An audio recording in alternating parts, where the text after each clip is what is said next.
Olá, turma! A tia Aureleida voltando aqui mais uma vez para nossa aula de matemática remota, onde a tia agora adentra a casa de vocês para falar sobre o conteúdo circunferência. Trouxe aqui várias imagens, né, para a gente tirar as dúvidas sobre esse conteúdo. Primeiro que circunferência, né? O que é circunferência? Vocês já estudaram muito sobre esse assunto nos anos iniciais, né, do ensino fundamental. E continuo até agora estudando a figura geométrica plana, que na verdade a circunferência é uma figura geométrica plana que você pode desenhar usando um compasso, ok? E a circunferência, o que é que ela é, né? O que é realmente uma circunferência?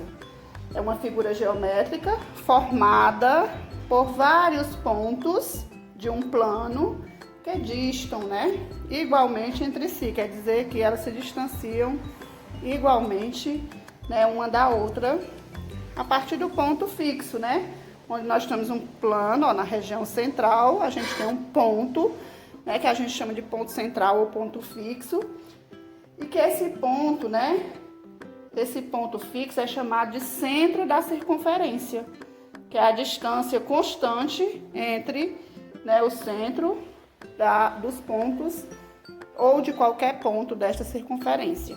Então, são infinitos pontos equidistantes, quer dizer, iguais entre as suas distâncias, né, do ponto central.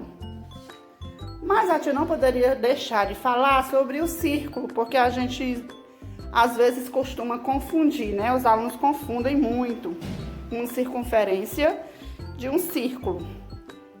Então, o que é o círculo? Ó, se você ver toda essa parte pintada de azul, que eu chamo a parte interna, a região interna, né? Limitada por uma circunferência. Quer dizer o quê? Que a circunferência é a parte externa e o círculo é a parte interna. Toda essa região pintada a gente chama de circunferência. Agora nós temos o raio. Ai, tio, o que é raio? Se você observou na figura, nós temos um ponto central ligado a um ponto da circunferência. Então, o raio vai ser o quê? Qualquer segmento que une o centro a um ponto da circunferência. Então, tia, eu posso dizer que tem vários raios? Sim, se a gente observar, nós vamos ter vários raios. A tia até costuma comparar a circunferência com o aro da bicicleta, né? Vocês já observaram um aro? Ele é uma circunferência composta de vários raios, né? Que vão dar sustentação à roda. Então, raio começa da parte central e vai até um ponto da circunferência, né? Então, aqui nós temos um segmento que começa no centro e vai a um ponto da circunferência. Agora, a gente vai ver o que é corda. Outro elemento importante da gente conhecer. Corda será o quê? Será essa região, esse segmento que vai desse ponto a esse outro ponto aqui. Então, eu posso dizer o quê? Que é um segmento de reta que une qualquer ponto da circunferência a outro, né? Que não passe pelo centro. Ok, ó. E eu tenho uma corda maior. Ó, a maior corda é esse exemplo aqui, ó. Eu tenho um segmento que passa pelo centro e vai até o outro ponto da circunferência. A maior corda também é chamada de diâmetro. Então, a maior corda nós podemos chamar de diâmetro, né? Que a gente vai ver a seguir o que é o diâmetro. Então, tia, diâmetro. Olha o diâmetro aqui, a maior corda. Então, se daqui do ponto central para esse segmento da circunferência, a esse ponto da circunferência, nós chamamos de raio. Desse ponto do centro para esse outro ponto, eu tenho outro raio. Ah, então quer dizer que o diâmetro é 2 vezes o raio. Eu posso dizer que D, representar o diâmetro pela letra D, e dizer que ele é 2 vezes o raio. Entendido, pessoal? É a maior das cordas e é o dobro do raio.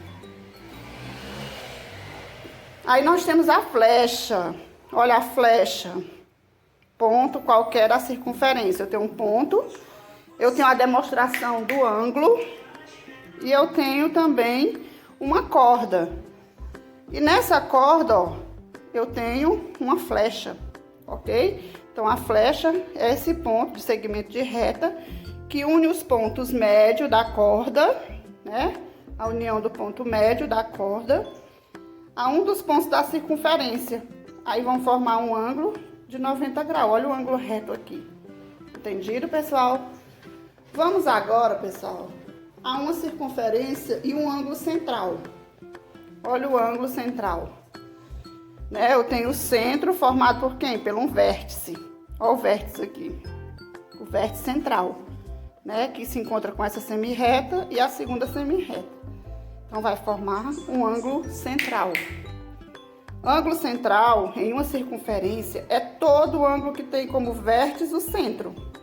Todo ângulo que tiver como vértice o centro, nós vamos chamar de ângulo central desta circunferência.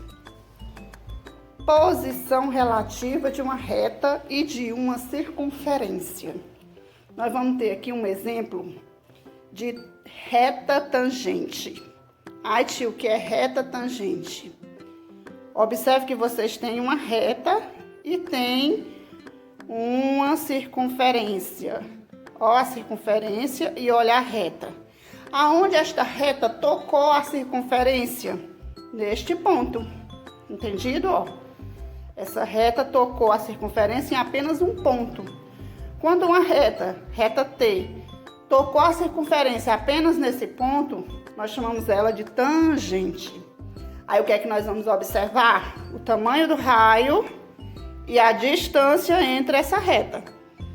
Então, o tamanho do raio vai desse ponto central a esse ponto da circunferência. Esse é o raio. E a distância da reta T, ó, a distância é o ponto central até o ponto onde a tangente tocou a circunferência. Então, a distância, o que é que a gente pode ver aqui? Que elas são iguais. O raio é igual à distância. Ou distância é igual ao raio. Tem a mesma medida. Ok, pessoal? Entendido? Agora, posição relativa de uma reta de uma circunferência. Agora a gente vai ver o exemplo de reta secante. Observem bem a circunferência. Observem a reta T. Em quantos pontos essa reta tocou a circunferência? Não confunda com esse ponto, ó, que vai do centro ao ponto C. Nós vamos ver que essa reta, ela tá tocando o ponto da circunferência, aonde? Aqui, o ponto que eu chamei de A, e nesse outro ponto que eu chamei de B. Então, essa reta tocou duas vezes a circunferência. Quando isso acontece, nós chamamos essa reta de secante. Ok, pessoal? Aí eu tenho um raio, ó, que vai daqui pra cá, né? Que vai da origem O até o A e da origem O até o B, ok? Se eu analisar o tamanho desse raio e comparar com a distância entre o ponto central e o local onde tocou o ponto C, o que é que a gente observa? Que o raio, o que é que o raio é? O raio é menor, né, do que o quê? O raio é menor do que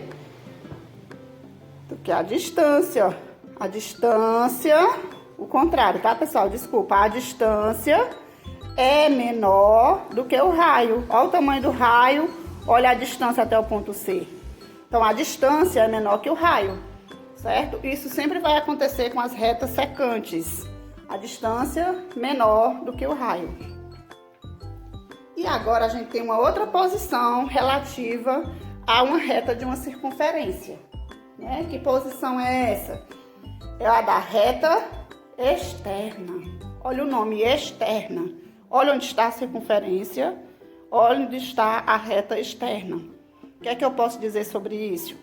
Que o raio, olha o raio, certo? O raio vem daqui até aqui. A distância, ó, começou nessa origem e foi parar no ponto P. Então, a distância saiu daqui para cá. Quem é maior, pessoal? É a distância ou é o raio?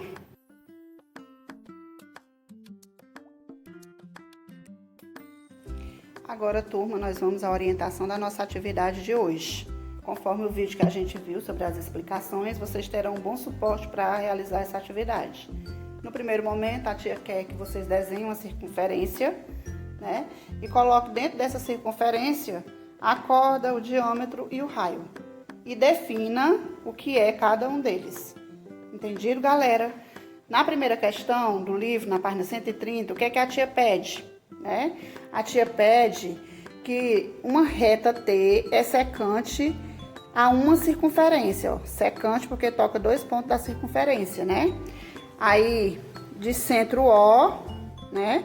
E 10 centímetros de raio, indicado por D, né? Então, o D, tem que lembrar que na secante é menor que o raio, que eu posso usar essa formulazinha, D igual a R menos 1, né? Por quê? Porque ele está pedindo qual é o maior valor inteiro que o D pode assumir. Então, para achar, você lembra que o raio é 10, e aí você faz a continha e acha o menor valor. Na 2, eu tenho uma figura de uma circunferência com reta R, certo? Essa reta R da circunferência, ela é tangente, porque ela só toca um ponto da circunferência. Lembra? Tocou um ponto da circunferência, eu tenho uma tangente. Sempre a tangente, ela vai formar um ângulo de 90 graus, um ângulo reto.